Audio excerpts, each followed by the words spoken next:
Welcome to the Walled Garden Podcast. Here we nourish the gardens of our minds, one meaningful conversation at a time.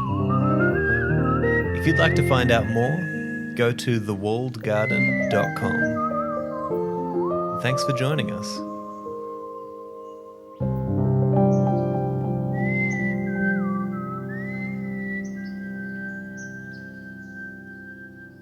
Hello, my friends, and welcome to another episode of the Walled Garden Podcast. So I do apologize for skipping a week. Really, the only reason is that I was just swept up in a flurry of traveling around, going to family reunions and seeing Sharon LaBelle and all sorts of exciting things that I've been up to since touching down in America, really. And so here we are, a week break for you guys, but nonetheless, I'm here this week with another excellent conversation that Sharon and I had with a person called Jynnette Lewis. Now, before I jump in and introduce Jynnette, I do want to let you all know that we are 2 weeks into a very exciting series of meetups within the Walled Garden. These are weekly meetups that I've been telling you guys about, all about the people who have inspired us, the contributors, the philosophers of the Walled Garden. And so we've currently had myself. I talked about Seneca, and that episode will be released hopefully this week, toward the end of this week. We've also heard from Rocco Jarman, another one of our incredible contributors in the Walled Garden, who you guys have heard on the show previously. And in this week's meetup, we'll be hearing from Brandon Tumblin, who is the host of the Strong Stoic podcast, and who is also coming on board within the Walled Garden as a contributor and also as the director of community and content. And so really great to have Brandon on board with us, and I'm sure that many of you have listened to and loved his show as well. And in his meetup this week, he's going to be discussing the life and works of Fyodor Dostoevsky, the great Russian literary figure. Now, that's going to be a great meetup. We'd love to see you there. That's going to be happening this Thursday at 3 p.m. PST. That's California time, West Coast America time.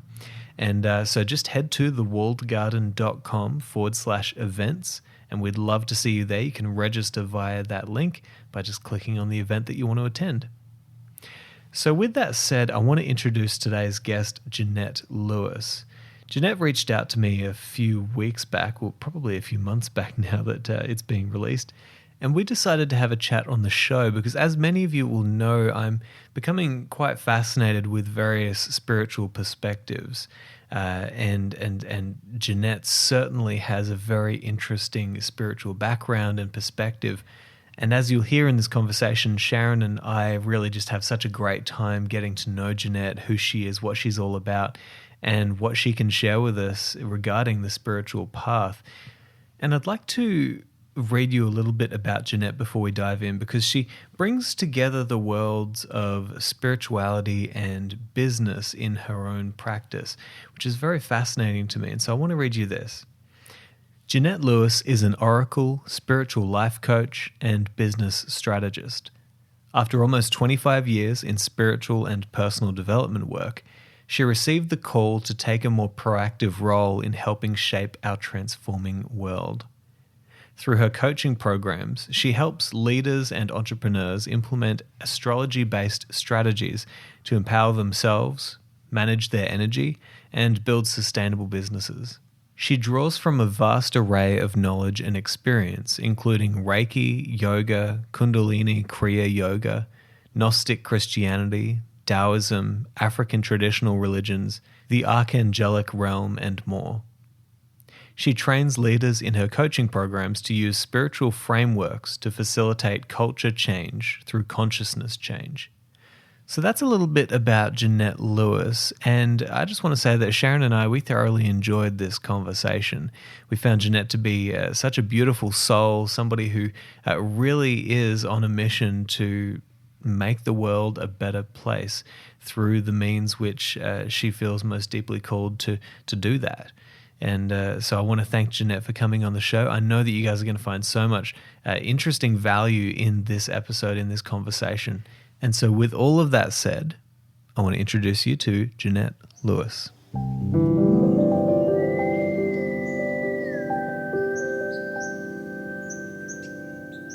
Jynnette, it's a pleasure to have you here. Thank you so much for coming on the Walled Garden podcast.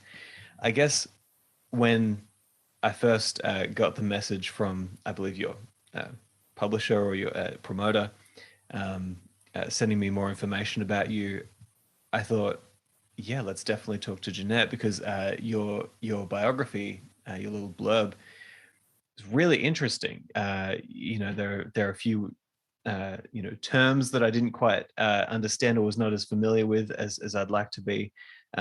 You seem to be branding yourself, I might say, into a corner of the business world that is, in a sense, maybe uncharted, and also on top of that, quite niche, which I find interesting. And on top of that, I'm always interested just to find out more about people who are doing, fascinating careers that certainly would align with what we're doing in the Walled Garden. So I'm excited to talk to you, and we've got Sharon here as well. But Jynnette, do you want to just quickly introduce yourself to the audience who'll be listening on the podcast? Yes. Well, first of all, thank you for inviting me into your sacred space, into your family. Hello to everyone listening. It is such an honor and a blessing to be present. I always tell people that whenever we gather and connect with one another, it's a reunion of soul family. It's not, meeting someone for the first time, like our souls know each other. So hello again, I'll say. But my name is Jynnette the Oracle. And for folks who don't know, an oracle is one who sits at the threshold of the mysteries. So a lot of my time spent with spirit is communing with the divine, communing with heaven, communing with various spiritual family, ancestors, etc., receiving guidance, not only for my own life, but also about where we're going as a culture, as humanity, etc. And in particular, distilling practical ways to apply that wisdom and that guidance that people can apply to their personal lives as well as to the professional lives in particular. I'm very specifically called to those who are leaders in some capacity, whether they are in a managerial position, if they're running their own business, they run a nonprofit, et cetera, because those folks are the ones who are setting up the structures and choosing how to, create a new society, whether they realize it or not. And it's so important that consciousness change happens in order to facilitate culture change. The non-physical has to be addressed so that the physical can then follow suit. So I do that work of the non-physical. I love it. Sharon, do you want to jump in with your question? Well, Jynnette, I was wondering how are you able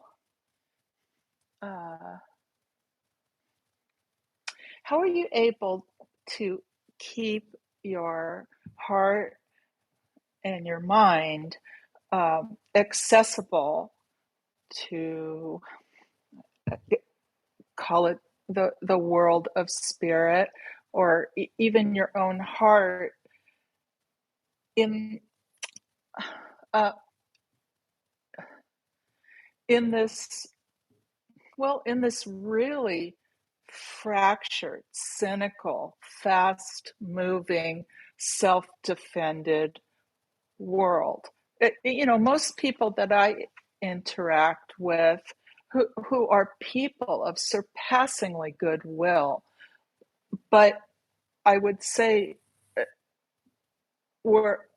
there is so much stimuli happening now at any given moment that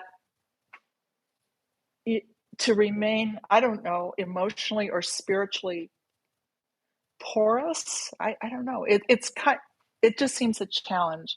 Anyway, any way you choose to interpret that kind of half-baked idea question, I'd be really interested. Well, what I would say is, what is this question for you rather than for other people? Yes. But what's actually there on your heart? What are you actually struggling with this?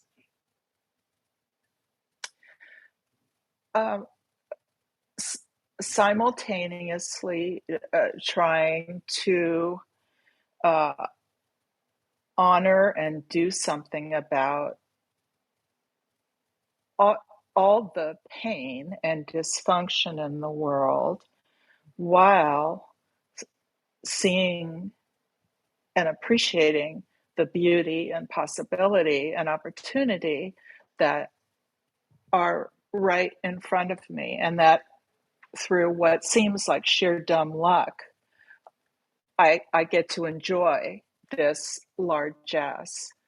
But there's always a tension going on, because I always feel there, but for fortune go I. Or it's not even about me. It's just this world's got to get fixed. And I want to be part of that. Yeah. I would invite for everyone who's listening that, when we deflect away from what's on our heart and our own personal experience, we're actually choosing not to listen to the call, because that which liberates ourselves and our own process is the answer, is the key of liberation for others. And so, especially for women, it's a hard thing, and just light workers in general, it's a hard thing to kind of unravel that behavior of unknowingly or unwillingly trying to manage others' emotional realities or their experiences, because we want everyone to feel safe, and to prioritize like, okay, this is actually what is going on for me. This is what I'm struggling with. So it's beautiful. Thank you for being open and vulnerable and sharing that. And to answer that question, I would say to prioritize time with the divine. Think of it as being in a relationship. If you say you met somebody, regardless of your sexual orientation, and you hit it off, in the beginning, you're spending so much time together, right? And then you just kind of get comfortable, and there's not as much intentional investment. And what you will find is over time is that if you are wanting there to be a deepening, an empowering, a deepening intimacy, et cetera, to occur, there has to be more invested than what has been. So it's actually going to require more time with spirit. It's going to require more discipline day to day to be like, okay, I'm going to get up, and instead of spending half an hour meditation, I'm going to spend an hour. I'm going to double the time. Instead of, if you have a yoga practice, doing it twice a week, I'm going to do 3 times a week. If I haven't picked up journaling, I'm going to do journaling. I'm going to up my investment spiritually, mentally, emotionally, and physically into a cultivation of a deeper relationship, because that's going to give me a deeper experience. So I can't expect more of whatever if I'm not willing to put in more. And so the willingness to do that is really the thing, whatever that's going to be, because, you might be starting at 15 minutes. Can you stretch to 20 minutes? It's really not so much the amount, because spirit doesn't work in the ways that we do with time and space and quantity and all of that. It's really about the heart behind the thing. So if you can tap into that yearning of like, I need more of you, right? And letting that be the spirit behind the more that you are investing and giving, that's actually what's going to create that shift. And it won't take away your emotions, because emotions are supposed to be polarized. That's their function. They're a biofeedback system, so they should be variable. But our heart is different. So our heart sense, our heart power is singular. It is a reflection of the divine. It's the emotional body that goes through what it goes through. So, when tough things come up, as they always do, especially right now, feel through what you feel through, but just say thank you. And then say, okay, heart, I need you to speak to me more clearly, more deeply, because you are actually the true nature of the abiding peace that is here. Right? And however long it needs to take. Obviously, if you're grieving, that's going to take a longer time than, say, something simple like you didn't get that parking space you wanted. Right. Yeah. The approach is the same, but yeah. So does that help? Oh, it's beautiful. Thank you, Jynnette. Thanks. Yeah. Jynnette, I wonder if if everybody, or at least the majority of people in the world right now, aren't in a state of grief, whether or not that manifests itself as the sadness or as a kind of denial of the fact that we are living in such a challenging time. I mean, personally, I see these news cycles just one after the other. 1 week it's a shooting, 1 week it's a war, 1 week it's a pandemic, the next it's, somebody punching somebody on stage, the next is, and it's just like, I've checked out of that entire cycle because, and I think a part of me recognizes that I'm doing that because there's a realization that that's a tiny portion driven by a narrative that is kind of unfolding, and human attention span can only really focus on one thing for like 2 weeks, and then it's like the next thing and then the next thing. And so I've kind of checked out in a way, but there's also that there is that sense of grief for the fact that we're even living in a time where that's something that happens, where we see these horrible things, but it doesn't really hit home sometimes. Sometimes it doesn't really hit me. I just, okay, it's just another thing that's happening in the world, okay. And I think I mentioned this in a previous episode. I mean, even with something like Ukraine, do we really know what it is that we're looking at when we look at something that horrifying on our screens? Do we really know what we're looking at? And the point that I made was like, I don't think we understand what we're looking at until it comes to our shores and we have to face something like that. But I just wonder, do you feel as though that grief is just extremely widespread to the point that it almost flips around into a sort of denial of the fact that we're in these times and everybody just keeps on going how they are? I don't know. Maybe I'm just projecting what it is that I'm experiencing, Well, no, there definitely is collective grief, and I encourage everyone to consciously engage with the grieving process, whether or not they have a personal loss that they've experienced. Even communal loss affects us. So, there are a lot of anniversaries that are coming up of things that have happened over the past 2 years.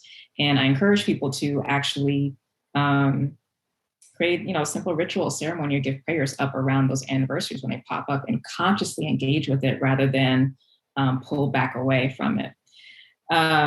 So that piece in particular. However, denial is a part of the grieving process. It's a way to actually keep you stable in the midst of extreme loss so that you don't break. It's an important protective mechanism that our soul, our body puts in place. So it is necessary, but it's not the only stage. There will be the stage of anger. There will be the stage of negotiation. There will be the stage of acceptance, and everyone's going to hit those stages at different points. So for ourselves personally, we have to assess where we are in that process. And, you know yourself best. If you're shaky right now mentally, yes, shut off the news. Yes, shut off all those things. And you might only, kind of check in once a week just to get a pulse on what's going on. And that might be enough. And that's what's going to keep you mentally, emotionally stable so that you can continue to handle the responsibilities that you have and also continue to cultivate yourself spiritually. And, for those, I'm going to say, who are here listening to us and in this process with us, while we may not feel it in this moment, we are in a time of more light than where we've been as a species, right? 500 years ago, 1,000 years ago, it was an even worse time in human history. We are improving. It's happening slowly. But, if we really consider, especially here in the Western countries, what we have, the abundance that we have, even the considerations of our spiritual growth and development, like the wealth of that, the freedom of that was not even afforded to our mothers' mothers and our fathers' fathers. truly. Like, we don't even have to go back that far, 2 or 3 generations, who got a chance to talk about exploring masculinity, who got a chance to talk about exploring the feminine and being open into abundance. That wasn't even it wasn't even an option. So really being able to step back and see in the grander scheme of things where we are, where we're moving, where we're improving, and allowing that to be a source of inspiration of, in whatever way that I have capacity, where I have influence, let me help to build that momentum for the moral light, so that we eventually, have that happen on earth, right? For those of my fellow yogi mystics or Eastern philosophers, this is the Dwapara Yuga age. We've come out of Kali, we're now in Dwapara. Treta Yuga is coming up next, right? But Dwapara Yuga is that transition age out of the darkest dark and on the way to the lightest light. So our job is to keep that pendulum swinging more towards the light as much as we can when we're able. That's beautiful. I'm going to ask some questions that I should have asked early on, because I grew up religiously, and in a religion, actually as a Mormon. And so for me, things like angels were more of a thing that you'd see in the paintings on the wall of the church, never really, I think a lot of spiritual or religious people have sort of checked out of trying to explain these sorts of things in our modern times, and they are things on the paintings, and then I kind of left the church, and this podcast was originally more of a personal development sort of interpretation in the kind of modern sense of Stoicism. Then I ended up exploring more and more, really finding out more about the links between Stoicism and early Christianity, and exploring different philosophies and different traditions, and eventually ended up studying divinity, and I'm still doing that at university. But nonetheless, there's still I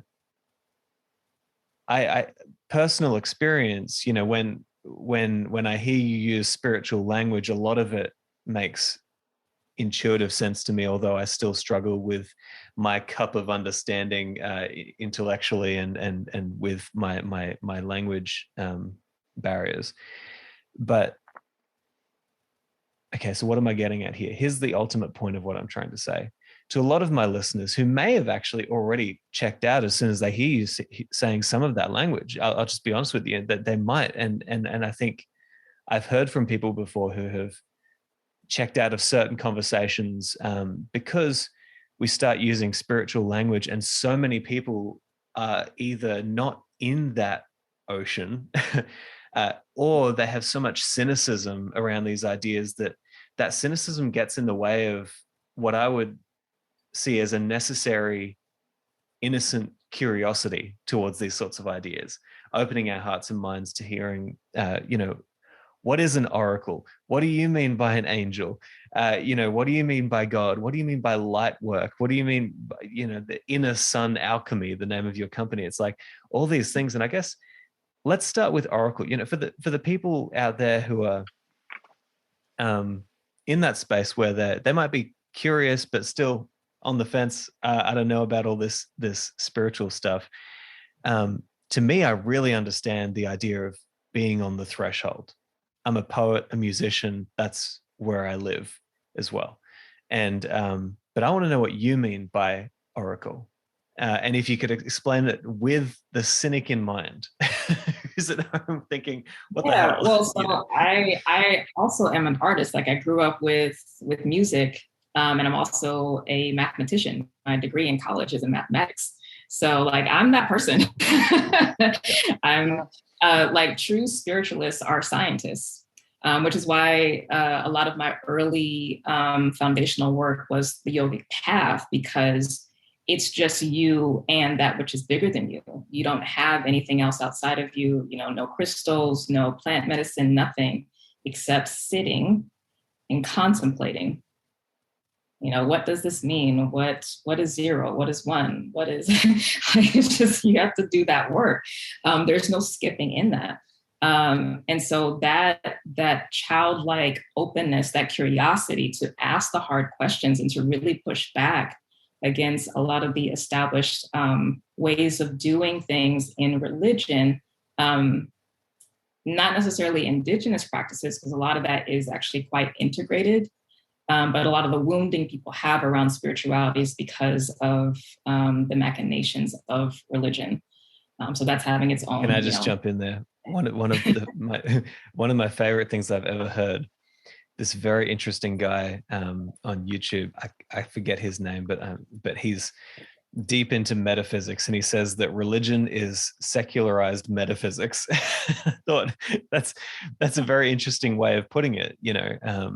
Because there is that deep well of metaphysics underneath there, but there's also just such a big layer of shame in so many of our modern religions, and all of these different problems that come into it when we try to bring it to the masses, I guess. I don't know. I'll throw it back over to you. Yeah. No, that I like that, the codification of mysticism, because that's, in a business context or even in the science context, what you do is you take a theory and then you experiment. If it seems to work well, then you're like, okay, this is the way it is for the most part. And then that gets propagated, right? Like that's really. But will it always work in that way? Yeah, it will always work. And it will work until we develop new insights, new instruments, and then we'll have another leap in awareness and consciousness and technology.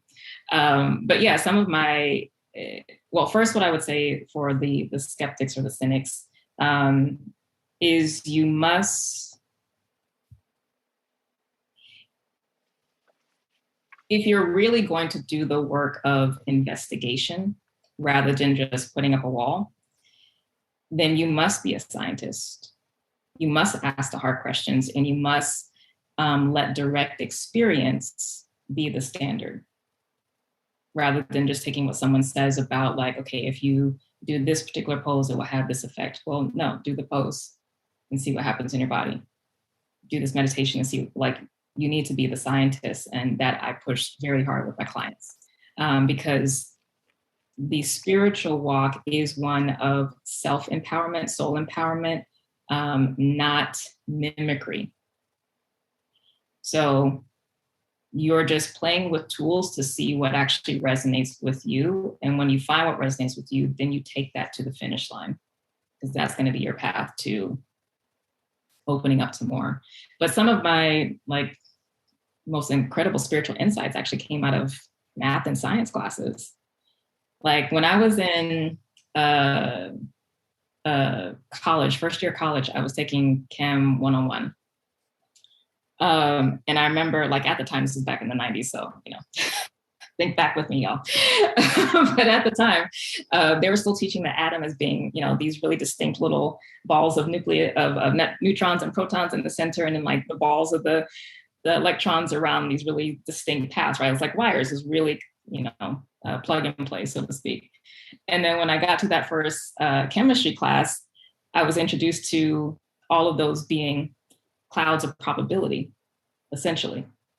Like they weren't physical things, but it was like a bell curve. And, if you observed it here for high probability, you're going to see it there. And that blew my mind, because that statement that we've heard of, with God, all things are possible, for those who have the Christian background, I was like, oh my gosh, yes, all possibilities exist, because with the bell curve, all possibilities exist. And we're really just dealing with probability states. So, and that can be applied to so many things. If you are on a particular trajectory in your life and you're trying to shift that trajectory, it's really hard to do that because you have all this momentum going in one direction. So it requires a lot of force. It requires a lot of effort to start to kind of push or flatten that bell curve, so to speak, that probability state to something else. I went even so far as to think about folks who read energy fields. And when they're doing predictions about, oh, this is going to happen for you, or that's going to happen for you, what they're reading is the probability states of the momentum of what's been built in your magnetic field. That's what they're picking up. It's not a hard and fast rule. If you don't like what's being said, you can shift it. But that's actually what they're reading is your aura body, that magnetic field, because you're not a solid thing. Like you are space, you are a field. Yeah, I listen. So I love the science things. There pretty much is a scientific correlation for most of the things that there's, so-called woo-woo new age language around. So don't let language be a barrier. Allow it to be an entryway and just be like, okay, what's another way this can be explained? Because someone out there, more likely than not, has a language that I resonate with. But it is accessible, especially now compared to even like 20, 30 years ago. There's so many people having the conversation. So be open and be curious and be willing to be the scientist if you're really going to do the journey. Yeah, I love that. Thank you. Sharon, did you have any questions that you wanted to chuck in here at this point? Well, I would like to shift things a little bit. I'm interested, Jynnette, in how you apply your spiritual wisdom to business and entrepreneurship. I was going to go the exact same direction, Sharon. Thank you. That's great. So that's actually born out of my deep love for cyclical planning and astrology. Because once I started, so as an evolution out of my own work with myself, yogic practices, and then starting to pay attention to the fact that the universe is in the exterior world, like everything that we need to know is in front of us. And learning the wisdom of nature and seeing the patterns because they're pretty much always the same. And then seeing, astrology is this system of patterns. It seems complicated on the outside, but when you actually take a step back and look at it, it's just looking at cycles of things. And some things have really short cycles and some things have long cycles. But just as with the seasons, if you know which season you're in currently, then you know what's coming next, right? So if we're in spring right now, we know summer's coming next because it just has to. It's like a law. So there are many things I've applied for business, but that's probably the biggest thing is using astrology and the core concepts of working with cycles to address managing your energy. What can that look like? It can look like your work hours, how many days you work in a row, how often you need to take vacation. It can look like where within a particular month you are much more social, maybe going out for lunches or meeting folks and things versus when you need to be doing more planning work. Like all of that can be timed out based on where you are in a cycle.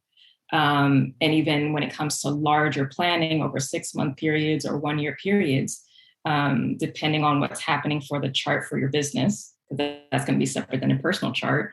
You can say like, okay, in general, I'm going to put most of my focus on growing the business in this way or developing the business in this area, because that's what's going to help to grow it over time. And I can do it again sustainably because the cyclical planning is a sustainable process rather than the way that we tend to run things now, which is constant consumption and just, linear go. Cyclical or astrological way of approaching things necessarily integrates rest, right? Like that's actually needed. You need that time for replenishment. So those times of pause in business, those times away from business,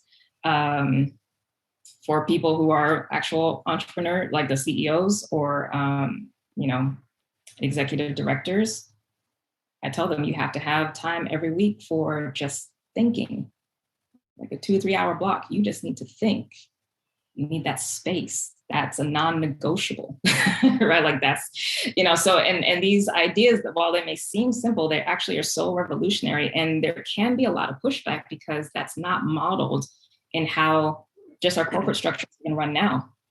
And then if someone runs their own business or nonprofit, they're replicating those very kind of sacrificial ways of running business that they came out of in their corporate world. but that, again, that's not sustainable, and that's a deeper need. So, but yeah, the astrology, cyclical planning is like a huge piece of how I run my business, and the approach is, what is the timing of things? Where am I? What's actually coming up? Do I need to rest now? Do I need to push now? Very much so. What I love about this approach is it just makes so much sense to me that we would want to align our ways of doing things with the larger and larger systems of which we're a part. And so many people out there are just so cynical about, this idea of aligning with the cycles and things like that. I mean, it just makes so much intuitive sense, and it's good that we're talking about this now, because obviously we're discussing ways of working within the walled garden. We're really just opening up our brand now and taking on a few more people. One of those people who we're bringing on board is a guy called Rocco Jarman. He's a bit of a poet and a mystic and philosopher from Perth, and we've been discussing recently. He very much entrained himself to the moon's cycle throughout the month, and he's got that to an art form where he really knows when he's going to have energy throughout the month, when he's not. He probably won't mind me sharing this with you. There was a point there where he was like, "Yeah, I've been up for like 2 days. The full moon does crazy things to me," or it might have been so I've been discussing, like, help me to see that, because for me, I'm interested, like you say, in experimenting with whatever can help me to become more richly integrated into this large system of nature that we're all a part of. And I wonder, what sort of results have you seen with companies or CEOs over the time working with them? The biggest thing is working less. Because what happens is, if you're not approaching, we're staying on the concept of cyclical planning, is you find yourself burning out and being overwhelmed because you're doing all the things and you're feeling like you're treading water and you're not making any progress, because you're trying to be everything to everyone, or you're trying to get it right, or be busy, because you associate busyness with effectiveness, or things that actually move your goals forward, and those two things are not synonymous.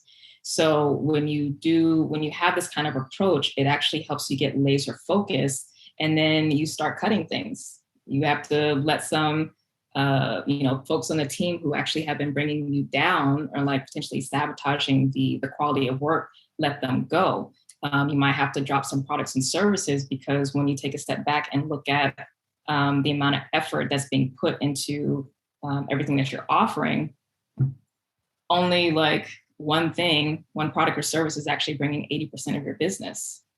So what happens if you double down on your efforts to that one thing, instead of trying to, serve everybody in their family with this other stuff? It makes you a more effective leader. So, I was working with a woman who just started a podcast company, and she's also a reverend in the church. But she had to do this big overhaul and realized that, with the money that she had made the previous year, the bulk of it came from just 2 or 3 clients.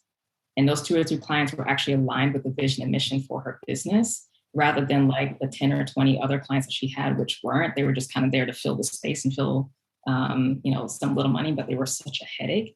And so she was able to shift her approach this year to just be like, okay, we're actually just going to go after who we're supposed to be working with. And we can make our same goal working with 3 to 5 people max for the year with the service that we provide, rather than trying to work with 50. Imagine the impact on your marriage at home. Obviously, finances are going to be there because it's a higher paying client, right? Like each client is at least 10,000 or more, depending on what you're doing.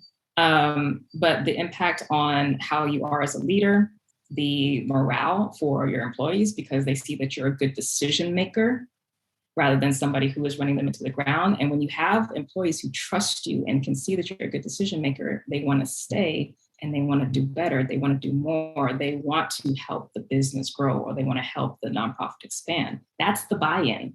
It's not, here, let me throw money at you.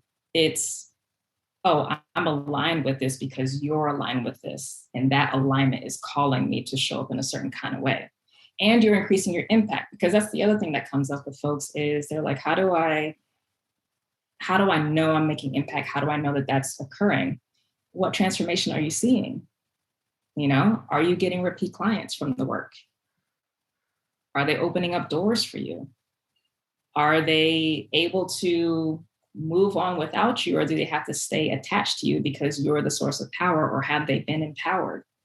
All of those come into consideration when we talk about success for a business, not just money. Yes, money is important, but there's so much more. And until that becomes part of the conversation, we can't really have a discussion about what fulfillment and real sustainability is.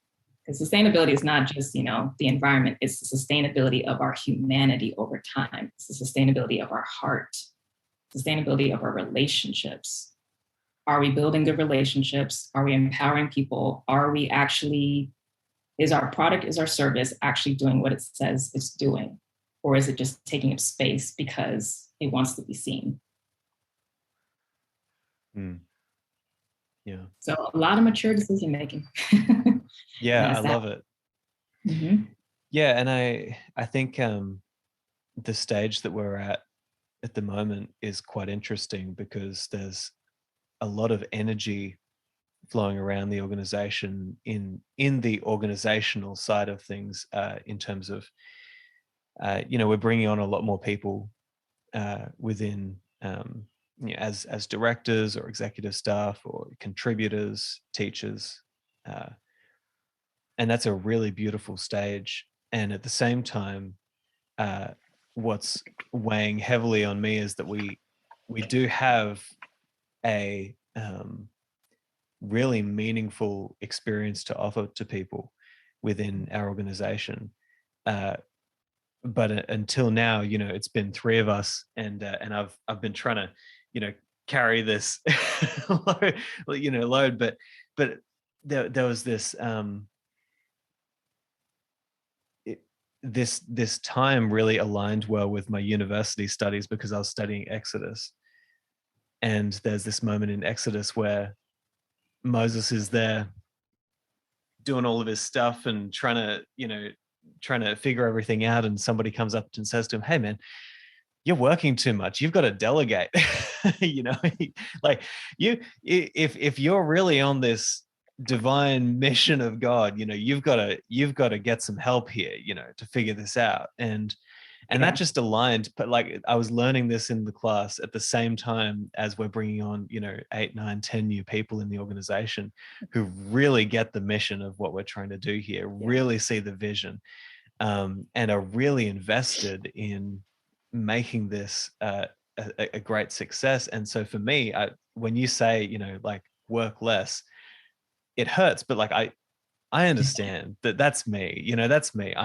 I get up at 6 and I'm straight to, the first thing is emails. And then I get in here and I'm just typing on my computer all day. And then at the moment, it's even more intense because I'm trying to finish 3 courses at uni. I'm moving to America in 2 weeks, and we're bringing on all these people in the organization. It's just insane. Yeah. But I'm really looking forward to delegating is what I'm saying. So I would definitely encourage you to know that you are not alone in that. That actually comes up often, and it's the hardest thing for CEOs. But basically, as you grow, as your organization grows, there's less and less that you do in terms of being involved in the organizational work, and you become more and more the torch bearer. So you are the one that is continually holding the vision and the mission and propagating that by being out in the world and et cetera, et cetera. And that's a really scary place to be, because again, as I mentioned earlier, our belief is that if we're busy or if we're suffering, that proves our worth. But that's because we're seeing things from the eyes of how we've been trained rather than seeing them through the eyes of spirit. and the vision holder is the most precious thing. Again, for those who have like a Christian background, then you know about in the Old Testament, the high priests of the temple who were charged with basically keeping the flame with the Ark of the Covenant, right? There's only a select few that could have access to that, but like that's a really important role. There's so much that has to go into shoring yourself up and keeping yourself holy to do that work. That's not for everybody, right? And it requires a huge amount of faith. And so I'm happy to hear that you are, you know, bringing folks on. But even as you're doing that, you have to constantly come back to, okay, what is the vision? What is the mission? Meaning, what is the greater call that I'm serving? That's not just mine, it's a collective call that's there. And the mission, how specifically is what I'm doing facilitating some form of transformation? And within that, what is not getting met or what is currently broken that needs to be addressed? Yeah. And as long as you do that, you'll keep a tight ship being run. If you don't, then it's going to be, you know, overwhelming. No, I appreciate that. You know, I listened to this short speech or interview with Steve Jobs recently, and he said almost the exact same thing, that in an organization, there has to be somebody who's constantly reminding the team, hey, here's the mission, we're getting closer. Here's the mission, we're getting closer. Let's go, you know. And that, honestly, I think I've made it pretty clear to everybody that as soon as I am not the best person to be the CEO of this organization, I'm going to step back and write poetry and play music and coach people and do exactly what I want. I become a contributor in what we're doing here. I have no desire to be the ultimate controller of this thing. I want to set it up in such a way that we all understand what we're doing and it becomes self-governed almost, in using some of the modern business methodologies. What am I saying? Methodologies that we're seeing come out at the moment. But it's good to be reminded that that's my job, is to understand the vision, the mission, and to keep on reminding people that that's what we're after. And hold boundaries. So yeah, no checking emails and returning phone calls outside of work hours. I don't have work hours. Listen, you got to crack the whip. I know, yeah. But at the same time, I do feel, you know, sorry, I'm turning this into my own little therapy session here, which is great. But I will say that I think as a poet and a musician, I have a higher than average tolerance for going with the flow of things, which means that if I feel like I want to go for a walk to the beach and go sit down for a while, you know, I went and watched the sunrise this morning, you know, because I was like, inner sun alchemy. Okay, I have to go watch the sunrise this morning before this. You know, I do get a lot of downtime, whether it's playing music and spaces to open my mind to allowing inspiration to come in. I think I'm just a lot less likely to set a regimented schedule. And I wonder, maybe I could ask this as well. I mean, does it have to be, these are my work hours, or can you rather reframe how you discern when is work time and when is family time and when is your time? Do you know what I mean? Yeah, so that circles back to the cyclical planning and the calendar. So having a set schedule doesn't mean Monday through Friday, 9 to 5. You know, depending on your emotional, your energetic makeup, because you set things as the leader, you know, it's going to determine when you work and for how long. So for instance, with me and my company, I have a lot of air in my chart. So I need variety. What that looks like for me is I will work 2 days and then I have a day off. Then I work a day and then I have a day off. Like, that variability is good. And I experimented enough to find out which days I prefer doing that kind of more linear left brain, i.e. work things. And then that became my set scheduled days of like, these are my work days and then these are my days off. But I allowed myself the time and the space to find out what that was. And that also played into the hours that I worked. It's like, what time is ideal? Do I actually want to start work at 8 or not? And I had to like practice and play with that. And like, when does my energy actually dip in the afternoon? That needs to actually be my cutoff time. So yeah, when I speak about scheduling, it is about a customized approach based off of your cyclical, energetic nature rather than some outside projection on. But once you go through the process of being the scientist and discovering what that is, then set that in stone, because that's actually being able to play with that will help you be more effective with smaller amounts of time and have more time for play and for rest and for creativity. I love that, because what that adds to my own experience is I'm very okay with doing certain things at certain times and being led by, how I feel in the moment. But what you're saying is actually take a look at if there's some cycles going on there that make sense for you to actually set it in stone and actually have that routine. Sharon, do you want to jump in with anything here at this point? Well, so I'm listening really closely to all of this. And I wanted to know if you're still playing the viola. It's been a couple years. I recently played on a friend's album a few years ago. I think it was either 2018 or 2019. So that was the most recent that I played. But recently it's been more filmmaking. So I completed the short film that got done at the beginning of 2019, I believe. And then I've gotten back into trying to go out for auditions for commercial acting. So yeah. Beautiful.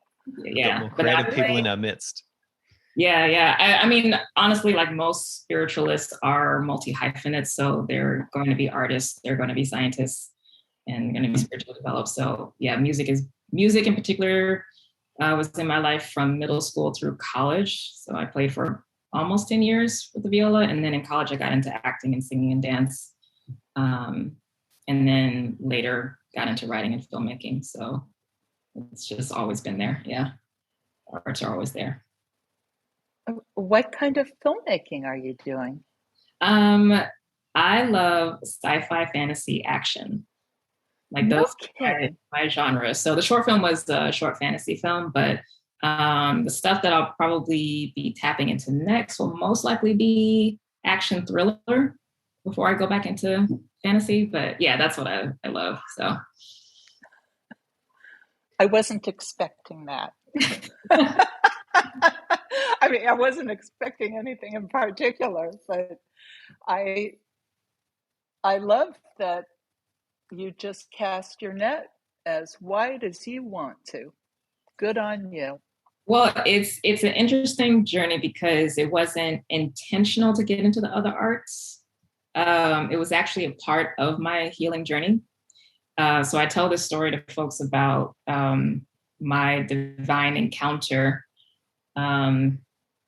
in the latter, like my first senior year in college, because I stayed for an extra year.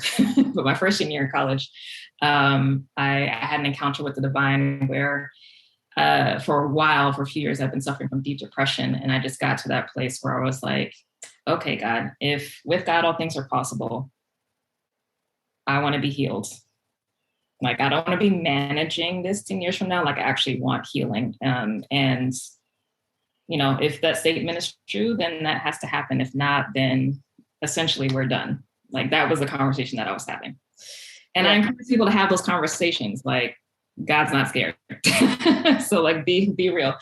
So, having that conversation and then coming back with, being told I was depressed because I was in denial about that. So I was just like, okay, yeah, I have to accept that. And being given a really clear, specific list of things I need to do in order to heal on my side. One of which was starting to work with a therapist, at the time getting on medication so I could even myself out because I was really, going low. Exercising, nutrition, so that all that came in. But then it was like a whole slew of the arts. So it was like, get into an acting class, because what that's going to do is it's going to force you to process emotions in front of other people instead of hiding, because, you know, depression, you implode. And so with acting, you have to be present, right? So getting into that, getting into voice classes, getting into dance, like it was actually part of that work. So I was using it, using those arts as tools for liberating self. So it was more healing work rather than it was like, oh, I want to be this when I grow up. Like that wasn't on the mind. But it wasn't until after about 3 or 4 years of that work. So I continued through college. And then when I got back home, was still doing that work, and then definitely could feel the shift. And it was like, oh, I actually really like this. So I ended up joining a modern dance company, was in the acting troupe. Like it just, it turned into creative play rather than healing path. But the beginnings of those performing arts was that music, the music side of things was there before. But yeah, the extra stuff, it wasn't me like, you know, throwing myself into a band, and it was an assignment. And I was like, okay, if you want this, this is your side of the equation you got to do. And I was like, I got you. So I showed up, and here I am. Oh, that's an inspiring story. I'm so glad you told it. I think it will mean a lot to our listeners. Yeah, good. A lot. Yeah. Yeah, it's I was doing holistic healing before it was, you know, a branded term, right? Which is addressing all parts of self. So making use of both the Western, Eastern, and the arts for my healing. Like I didn't say no to anything that was available. Just like it, no, everything has to be healed, so everything has to be addressed. Seems like what you're speaking to as well is this, you know, we do live in an age of specialization, and what that means is that a lot of people just do not get access to those parts of themselves because they're so doggedly chasing one little slice of who they are. And I wonder, have you encouraged people you work with in organizations to incorporate that sort of learning into how they work as well? With the folks that I work with, it's not really, that's usually not an issue, because most people who work with me are spirit led, whether or not they're in spiritual industry or not. But they already come with that foundation, and they usually tend to already be multi-hyphenates, as I like to call them. So there doesn't usually tend to be a learning curve around that stuff. It's a lot of the deprogramming their corporate life, previous work life, and seeing how that's impacting how they're running things now, and affirming to them the importance of deepening their relationship with spirit for the creating, again, of heaven on earth. So circling back to what we talked about earlier of, if you want more, you have to invest more with spirit, like, and you're investing more with the new rather than what has been. And that's the faith walk. That's the new territory that is the responsibility of whoever is the leader to do. Thinking back to many verses in the Bible where the new song is being sung, you know, that's what's written in the Psalms, for example, and our job is to listen to that and to respond to it. It's beautiful. Sharon, unless you have any other questions that you wanted to ask, this might be an appropriate time to finish up the conversation. Was there anything else that was on your mind, Sharon? My heart and my mind are full. Just so many things. It's really, really a pleasure and a standout pleasure to meet you, Jynnette. I hope this will be a preview of coming attractions. Thank you. Yeah, thank you, Jynnette. It's been an absolute pleasure. Was there anything that you wanted to share with our audience before you head off? Yes, actually, just dropped in. You know what you're doing. You know what you're doing. So when you're questioning yourself about, you know, what's next, or not being sure, you know what you're doing. You wouldn't be here if you didn't. You have purpose. If you didn't, you wouldn't still be here. Be mindful of how our mind likes to have selective forgetting about how we've overcome or how we've applied our wisdom to things that have seemed insurmountable in the moment.